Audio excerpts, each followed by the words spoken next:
Alright, we're going to talk about doing arithmetic and kind of closely related operations with complex numbers. First, to talk about addition, it has the meaning of vector addition. That's why in an earlier lesson we introduced a vector representation. So when you want to add 3 plus I and 2 plus 2I, you can imagine those two vectors and then imagine applying the parallelogram rule to come up with the sum. And if you find the coordinates of that sum, it's 5 plus 3I. But more simply stated, what you've done is you've added the real parts together to get 5, and you've added the imaginary parts together to get 3. Another operation that you need to know how to do is find the magnitude, or sometimes we'll say modulus, of a complex number. And the magnitude of a plus bi, which we write with absolute value bars this way, is just the square root of a squared plus b squared. And the geometric interpretation is it's just the length of the vector representing the complex number.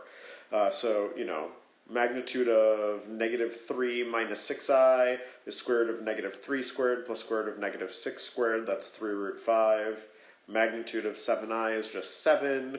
Magnitude of negative 8 is 8, and so on. Another important thing to be able to calculate is conjugate, or as we'll sometimes say, complex conjugate. And to find the complex conjugate of a number, what you have to do is you flip the sign on the imaginary part. And we denote complex conjugate by putting a bar over the z. Z bar means complex conjugate. And geometrically what this does is it flips the complex numbers vector across the real axis, right? So if you have the complex number 1 plus I, its complex conjugate is 1 minus I, and you've done this flipping here. A couple things to note down in these examples. One is that if your number is purely imaginary, then taking the complex conjugate just gives you a minus sign, and the complex conjugate of a real number is itself. So here are some important properties you should know that involve operations, addition, multiplication, real part, imaginary part, and complex conjugate, and modulus. The first is that the complex conjugate of a number is the original number. The second is that the complex conjugate of a sum is the sum of the complex conjugates. Similarly, the complex conjugate of a product is the product of the complex conjugates. Here, this says that taking a complex conjugate doesn't change the magnitude of a number.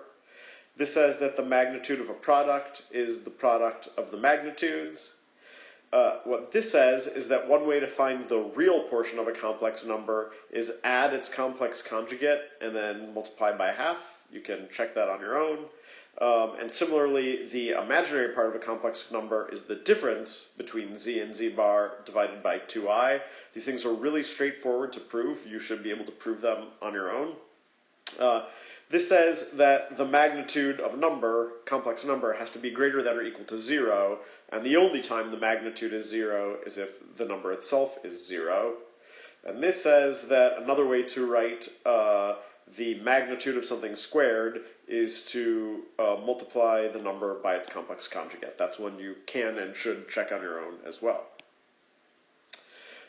Division is a little bit complicated. So to divide one number z by another complex number w, the easiest thing to do is just to multiply the numerator and the denominator by w bar so that you have a guaranteed real quantity in the denominator, right?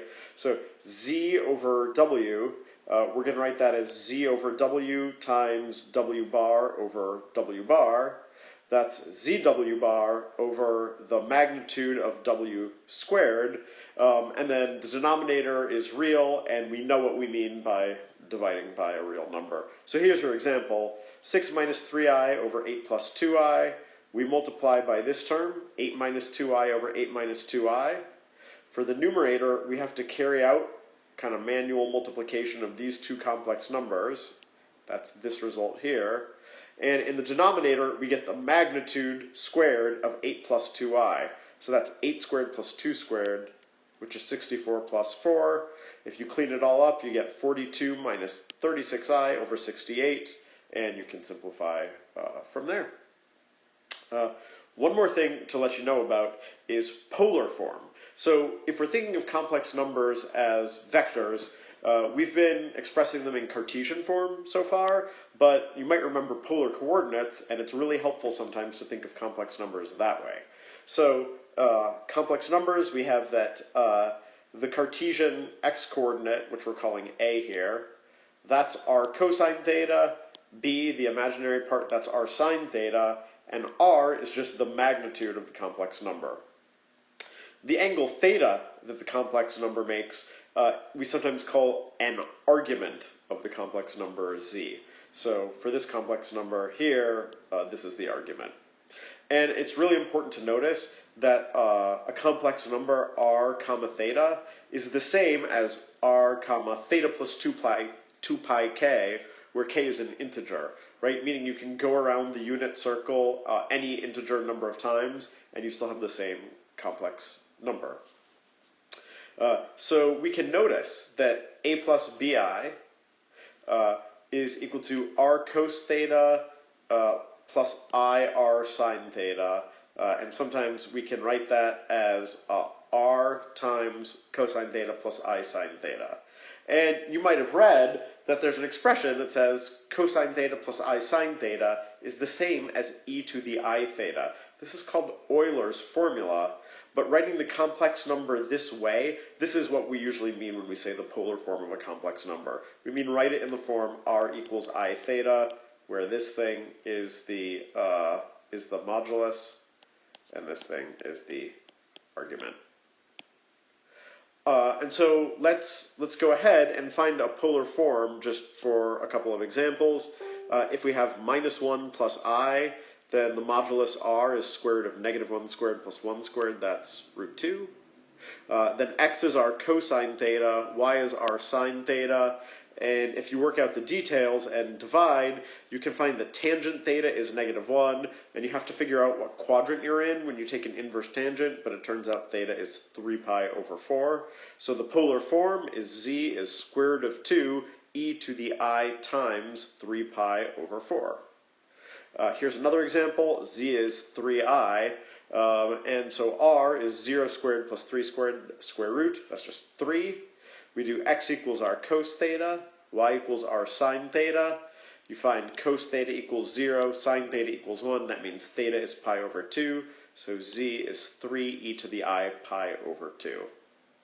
And multiplication is sometimes easier to do in polar form. So let's revisit multiplication.